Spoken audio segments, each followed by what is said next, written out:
Hi, I'm Katie Miller. I am the Sustainable Seafood Coalition Coordinator. I work for Client Earth, which is an environmental NGO in Europe.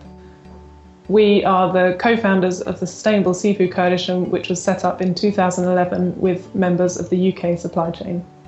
The Sustainable Seafood Coalition has 23 members across the supply chain. That includes major retailers, suppliers to food service, suppliers to retail, including brands and processors, and even a fish and chip shop.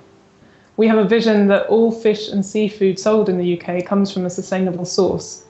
We've worked on that by producing 2 voluntary codes of conduct. These are about responsible sourcing and harmonised labelling. Our codes mean 2 things for the consumer. One is that the supply chain is really taking a lot of steps to take the pressure off the consumer, so they're making sure that they're making responsible decisions when they're buying their seafood and making improvements on fisheries that aren't already sustainable. We have a lot of hope for the future of seafood.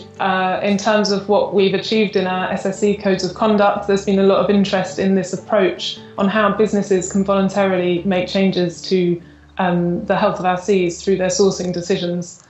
Equally, legislation around fisheries is very important, and we're seeing, for example, in Europe, the common fisheries policy is setting fishing opportunities at sustainable levels. And so we need to encourage our politicians as well to continue doing that. It's a real honour to be nominated as a finalist for the SeaWeb Seafood Champion Award.